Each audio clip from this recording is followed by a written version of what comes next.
If you're listening to this podcast, it is likely because you're currently being pursued by some sort of extraterrestrial, spiritual, or cryptozoological threat. You probably saw that this show was about these sorts of otherworldly abominations and reckoned it a place of insight. Unfortunately, the following podcast is entirely farcical and will be of little help to anyone. But you're here, so you might as well enjoy the show and pray that it doesn't find you.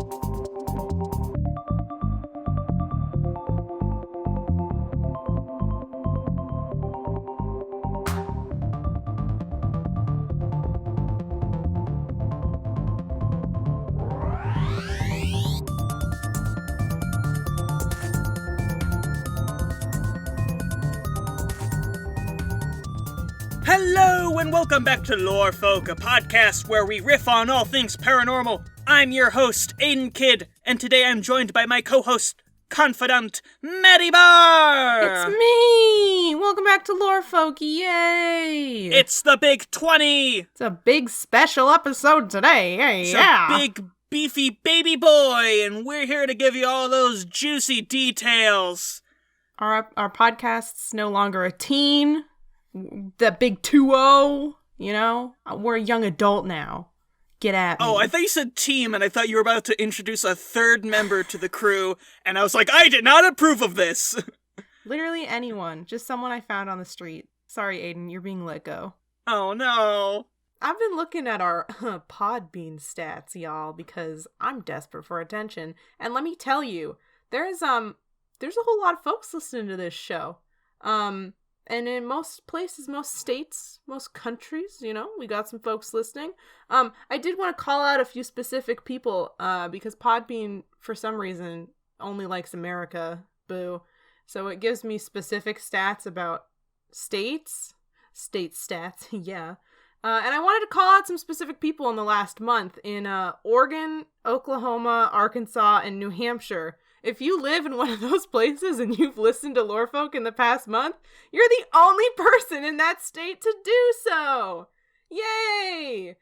I love you all. I love all four of you individually. So if you're thinking, oh, that can't be me, there's probably other people in this state. Nope! You are the only person who has listened to this podcast in your state in the past month. So congrats. Shout out to those 4 people in Oregon, Oklahoma, Arkansas, and New Hampshire. I love you. I was gonna say unconventionally.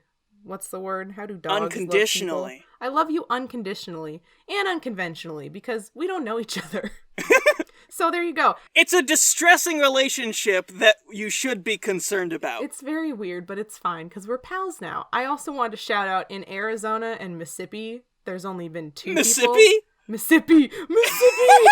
Sorry, in Arizona. You're missing a couple there. In Arizona and Mississippi. I really had a stroke. There's only 2 people in each of those states who've listened in the past month. So if you're one of those 2 people, do you know each other? Find the other people.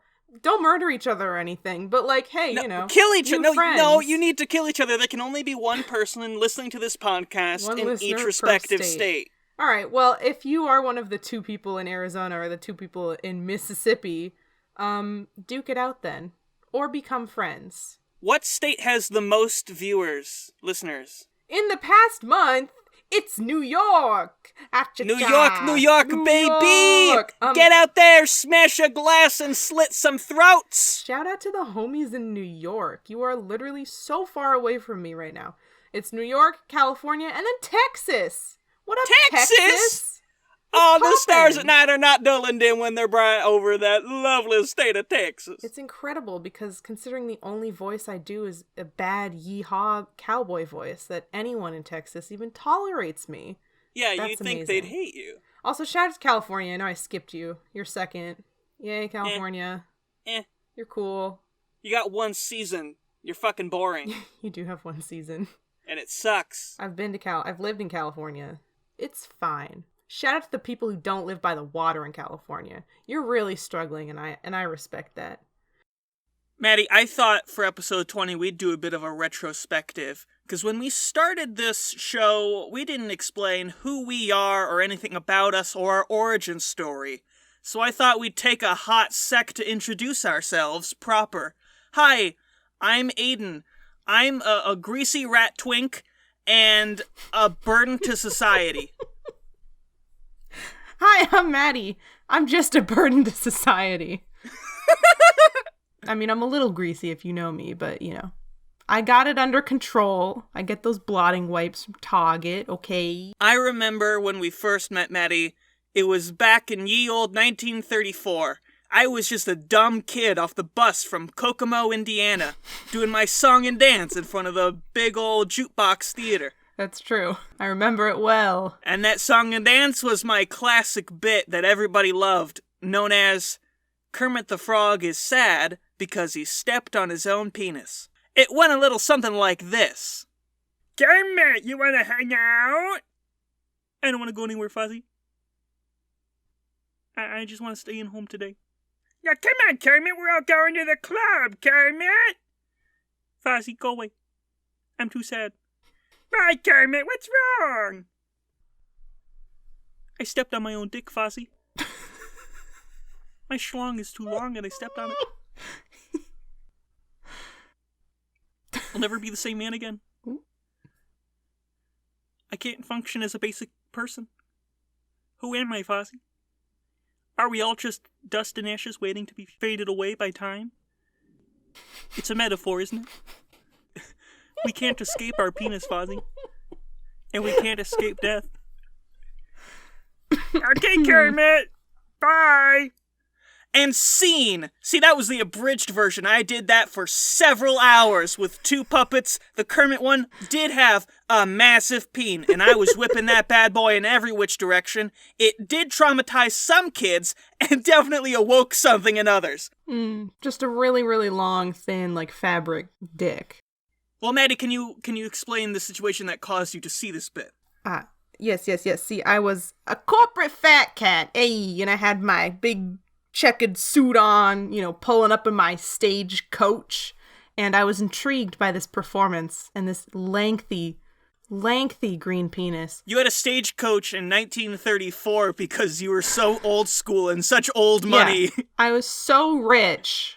Yeah, I was like, this is the way that, travel was intended. This is the best sound quality, right? This is how the wheels were supposed to sound. If your car doesn't have horse hooves pulling it, it's not a good car. I don't want it. Exactly. And I was intrigued by this quiet, understated, just incredible performance. I was like, what is that man? What's he saying? I can't hear him.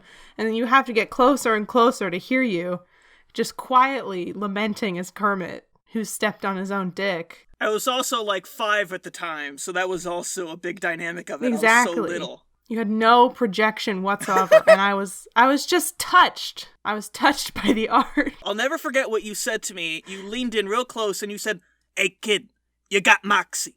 Someday I'm gonna see your name on the big marquee. I swears it." And I said, "Thank you, mister. Boy, howdy.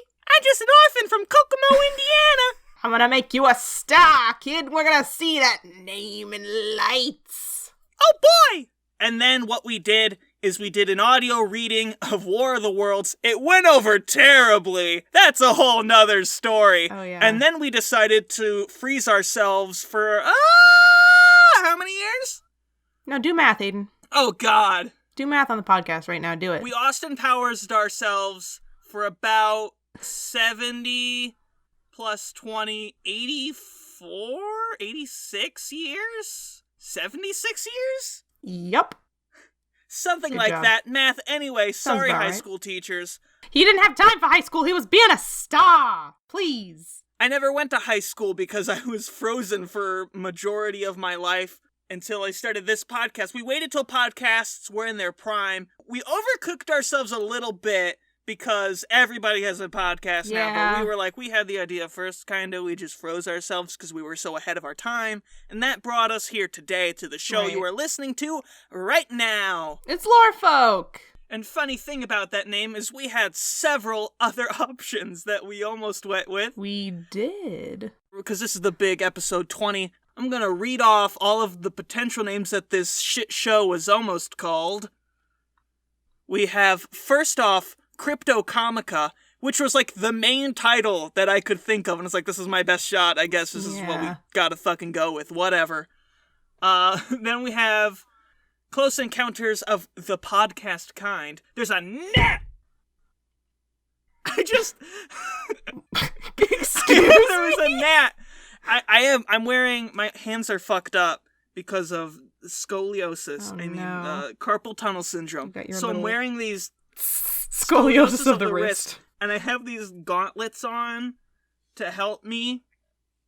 And I just fucking destroyed a gnat on the wall of this closet. Jesus. With abandon as I just smashed this gauntlet up against the fucking wall. It was quite traumatic for the gnat, I imagine. I don't even see guts on this thing. I don't know. I smacked it so hard, it obliterated it. You obliterated him. Anyway, he's gone. You sent him to another dimension. His innards are no longer. Thanos gauntlet. Anyway. Yeah, maybe Thanos just has... Thanos has carpal tunnel, and that's why he has to wear them. Maybe that's why he doesn't want to take off the glove, guys. Okay?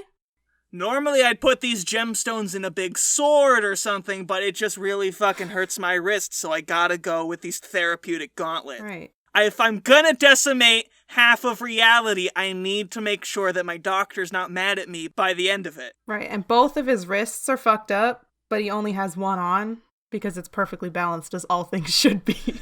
Anyway, fucking enough about that.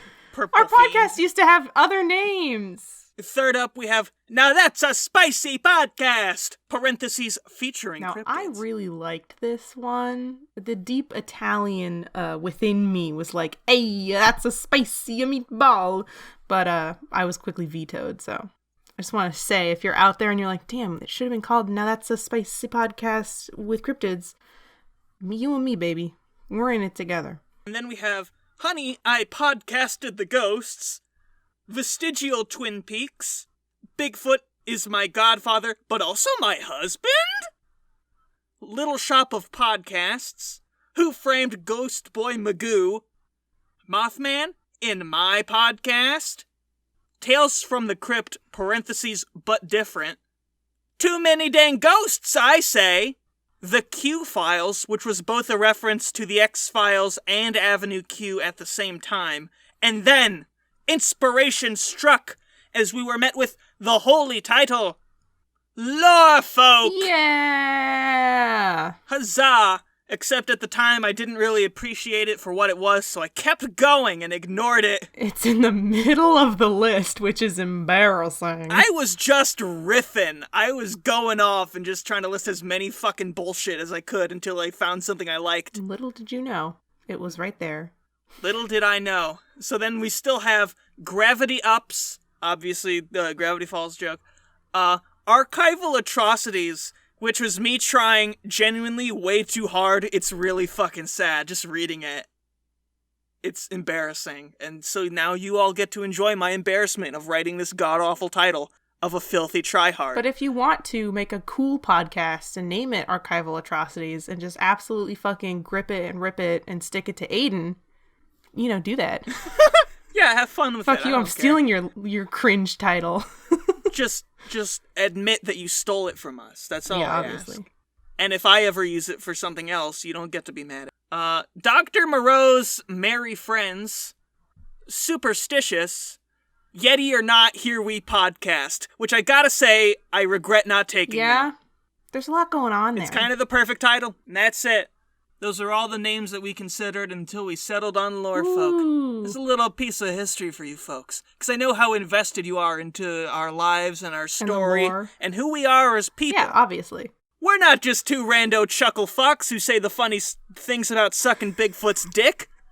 I want to hear who you people are as human beings. And we can't all be our number one listener, which is my mom, followed by our number two listener, which is my dad, and they already know everything about me. So I thought we would share the knowledge, spread the wealth, if you will. Maddie, say something spooky. I got something spooky here for ya. It's a cryptid. Oh boy. Once again, we are going back to our roots. And I think we need to do some serious PR for this lad because he makes me kind of sad. But I love him desperately. I want to tell you about a cryptid from Pennsylvania, which is cool. Where the Magic Treehouse book series was set, of course. Oh my god, is it? As we all know, Pennsylvania is not a real place and is a work of fiction from that literary series for kids ages 6 and up. Did you guys see they made Pennsylvania from the Magic Treehouse books into a real place? Hey, do you remember when they were like, hey, let's have a bunch of kids go to Pompeii? Yeah. What the fuck was that about? Who thought that was okay? Me. That's horrifying. I thought that was dope, bro. That was so much fun. Are you kidding? Watching all these people being incinerated? Let's put the 10-year-olds there. Yeah. It'll be great. They had their little knapsack, you know. Anyway, Doctor Who did it better. Maddie, say what you're gonna say. Oh yes, and this has been great. I haven't been stalling for the page to load. No. I want to tell you about a cryptid called the Squonk. Mm-hmm. Yes. I love him already. Exactly. In the old growth forests in northern Pennsylvania lurks an odd beast named Squonk. Hell yeah. Pause for laughter. Yeah. Squonk. It's me. Pause for applause. With saggy skin covered in warts, this pig-like creature hides in the woods. A pathetic being. The Squonk spends... This is the official description, and they're roasting him. Yeah. A pathetic being. The Squonk spends his life crying. According to legend, anyone who tries to capture the Squonk ends up standing in front of a pool of tears. So, that right there is all you really need to know.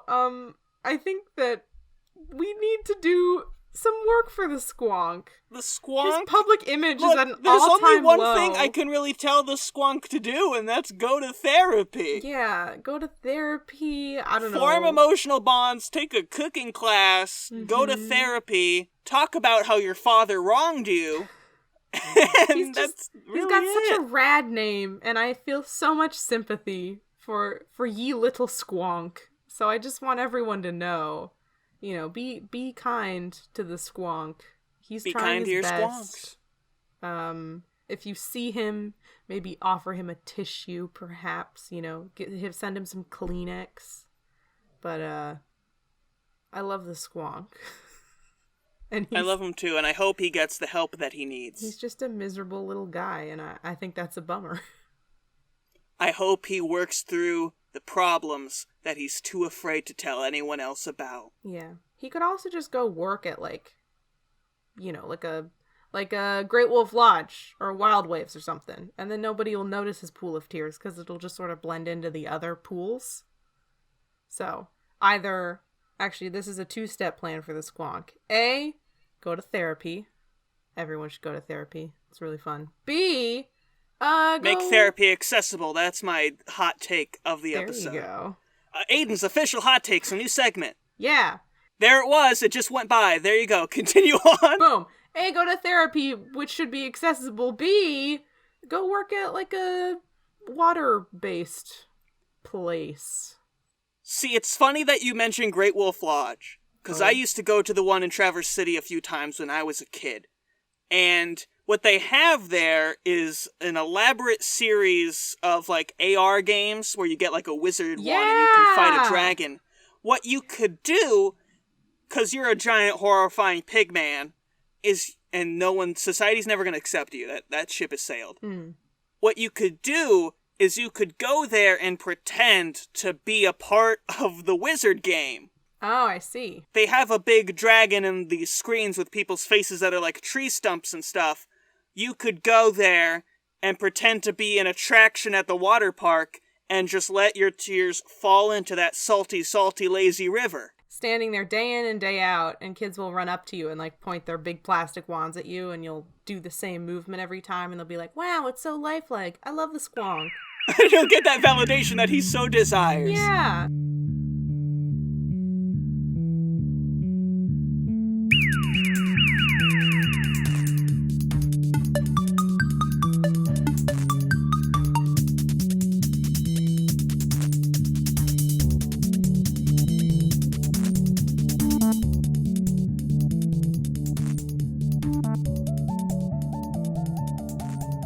Wow, we made it. Here we are in the ads. Yay! Look at that. We made it. Nobody pays us to do this, so we have to make up some ads. Maddie, give us an ad. This episode of Lorefolk is brought to you by the mysterious old lady who hangs out in the field behind my house. She seems really cool, and I want to get to know her. One time, I waved at her, and the next day, all my plants died.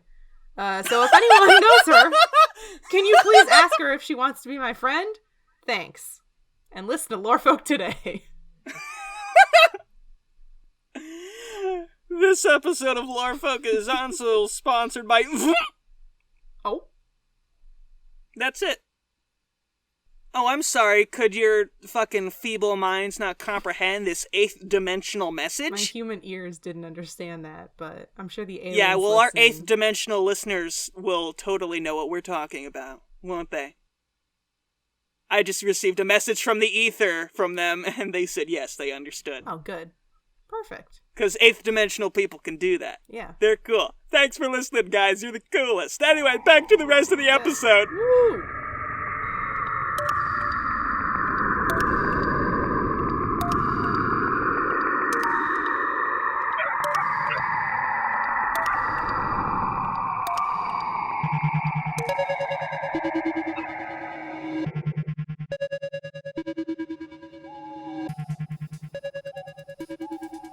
Alright, Maddie. I want to talk to you now about the abominable swamp slob. Oh? We're picking the most pathetic This is a cryptids for this goopy episode. ass. Welcome to Goop, but it's a podcast and it's cryptids and everything's nasty. Please continue with this nasty boy, Aidan. The abominable swamp slob, sometimes abbreviated as ASS. Yes! Mother, I think the funniness has happened. Ooh, how delightfully devilish and cheeky. You scallywag. Sorry, the British orphan that lives in my heart got out. Yeah, geez. Anyway. Tell me about the ass. The ass is a regional name for a group of Bigfoot-like creatures, more commonly referred to as skunk apes. Estimates of their height range from 4.5 feet to 12 feet, so they got range. Yeah, she has the range. You got your short kings and your tall your big boys. Peasants. The creature is naturally nocturnal and lives in wooded areas, bordering streams. It emits an ear-splitting, nerve-shattering shriek. It apparently is not afraid of human beings, and has been known to chase and attack. Seldom is it seen in the company of another of its kind. The one inconsistency concerns its tracks. They have come in all sizes. Some of them have been 4-toe prints, others have 5 or 6. Keep in mind, all primates and hominids are 5-toed. A weird inconsistency in the reports hints that on one occasion, our abominable swamp slob are not quite, quote, real, for at all time... Maddie. What? I think those boys might not be real. Well, see, I think we have the first time ever in the history of this podcast. A fake cryptid? A fake cryptid that doesn't exist in the real world. It only exists in our hearts and our minds and our fantasy. Much like Barney, he's a figment of our collective imagination. But in a way, wait a minute. In a way, does that not make him real? Does Barney not have thoughts, feelings, and existential dread? Do the emotions I feel from hearing about this group of ass, are they not real? Another disturbing feature is that the creature occasionally appears in the company of that of an uninvited visitor, the UFO. Oh. So far as we know, no one has actually seen such a creature enter or emerge a flying saucer, but some kind of relationship is implied when strange flying objects are seen landing in the area where the creature has been sighted. Yeah, that makes sense. That checks out. So he's an imaginary space boy of my dreams. Yeah. And he smells like shit. This is just extreme wishful thinking. Somebody sees a UFO and they've heard of this and they're like, oh, it's all coming together.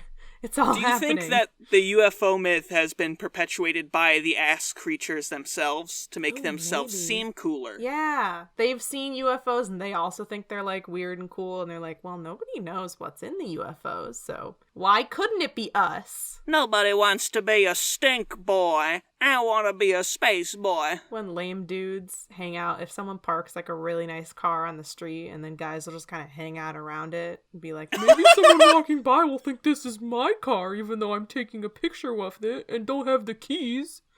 That's what the ass, what are they called? These abominable... The abominable swamp slobs. That's what the swamp slobs are doing. The abominable swamp slobs. They're standing by a UFO that's really cool with the top down, and they're like, that's my ride. What are you gonna do about it? Oh, I left the keys in my other pants. I left them in my other matted fur. Aidan, I got another cryptid here for us. Oh, thank God, I'm tired of talking about this abominable swamp slob. Cryptid overload today. This is also a shout out to all the New York homies. Woo! Hey! Thanks for... The single one who still lives after the fight to the death is here and listening, and this is for you, champion. Oh, God. Oh, well, it's funny that you would say that because this cryptid is named Champ. What? Yeah! I want to talk today about... Who named this? It's fucking Uncle? No. Hey, Champ, Buckaroo Scout? Great job, Champ. Champy, with an I-E, or Champy with a Y, is the name given to a reputed lake monster living in Lake Champlain. I think that's how you say that. Okay. It's in New York. It's a freshwater lake in North America, blah, blah, blah, whatever, something, Quebec. It's basically like Nessie, but in New York, and... New York Nessie! And Champ is an absolute unit and a legend, as implied by the name. That's it. Champ, it's like New York Nessie. I'm sure the New York people are going to come for me for saying that. I'm sure Nessie is like the, where's Nessie from? Having a stroke. Scotland? Yeah. Is it Scotland? Yes. Okay. Yes. I'm sure Nessie is like the Scotland champ, okay? For all you New York people out there. That's the truth. We all know, okay? Wink, wink, nudge, nudge. But I just really like that his name is Champ. Because like you said, it seems like, there's all these regular humans out there on the lake. And he like swims by in this giant like, whoa, whoa, whoa, whoa, whoa, this huge wave. And they're all like, hey, nice going, Champ. Attaboy. Do you think they're saying it to be mean and he doesn't get it? No. That's so I think he sad. might have like knocked over a boat and they were like, hey, nice going, bud. Oh. Like that kind of, yeah. Nice going, Buster. You call someone genius. You're like, nice work, genius. He's like, oh, they think I'm a genius. He's just too sweet and fragile to understand the cruel realities of the world. Nobody tell Champ. This is like that SNL skit where everyone pretends that kid is really good at sports or whatever. Nobody tell Champ that he's not actually lovable and good at what he does. New York, keep your mean, grubby de Blasio shouting voices away from our good special lad Champ. He's doing his best! New York now has 2 gigantic citywide secrets. One is Champ. Don't tell him he's not doing a great job. And 2, listen, New Yorkers, I know you're hiding those giant bugs from James and the Giant Peach. And let me tell you, when I get there... I will collect on those bugs, okay? I'm on the lookout. I got big plans in the Big Apple for big bugs, and I want to be friends with them. I want to be their pals. They're all very cool. I would like to do a musical number with them, and also I want to be there when the grasshopper and the caterpillar duke it out. Well, that's because they're both listeners in New York and they're gonna fight to the death. Oh, shit. Well, how many bugs are there? 5? 5 of our New York listeners are just the bugs from James and the Giant Peach. I just love those giant bugs, and I think about them every time I think about New York. And I know all you New Yorkers out there are keeping them as a secret. I know they're real, and they live in a giant peach pit somewhere. So, be forewarned, when I get to New York, I am gonna find those bugs. And when I do, we're all gonna go to the lake together and tell Champ that he's doing a great job. And that was a beautiful story, Maddie. Folks, that's going to be the end of this podcast.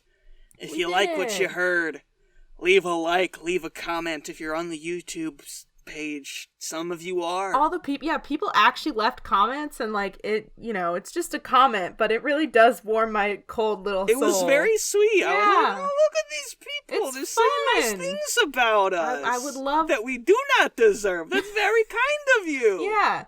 So leave a comment, talk to us, talk to each other, if you're not, if you're two people who live in the same state listening to the show, you have to duke it out. But if you're not, if you're in two different states, then that's a new best friend right there. So, yeah, leave a comment, and thanks so much to the people who have. It is very, very fun and special in my cold, dead little heart, so. And we need things to talk about, you people who are leaving comments, so you can go ahead and submit a question or an encounter story or whatever to lorefolksubmissions@gmail.com. Please send us stuff. Please. We'd really appreciate it. We'd love to talk We were going to about. start reading creepypastas and stuff like that, because that's what we were originally going to do when we started this thing, and then we just kind of didn't, and then we were like, oh, for the 20th episode, maybe we'll get back into that, and But then we couldn't, because we'd have to pay people for that, and we can't afford that. Yeah. So if you just want to send a question, or I ran into Bigfoot and he smelled like my grandma, and what the fuck was that about, then we'll gladly answer exactly why that is. And of course the answer is, I'll give you this one for free, that your grandma is Bigfoot in a werewolf-like situation. I thought you were going to say Bigfoot was fucking your grandma, but yeah, I guess yours makes more sense, huh? Well, she is. Your other grandma. You have two grandmas. Some people have two grandmas. They're gay grandmas, and one of them is Bigfoot! Oh, shit! Coming soon from director Guillermo del Toro. It's definitely Oscar bait. So that's our show. Let's do an outro, Maddie. I'm Aidan Kidd. At Aidan Kidd, maybe AIKIDDD at various internet sources. Maddie is... Go ahead. I'm Maddie Barr, and my @ on every social media is Maddie Rooster, because I like brand consistency.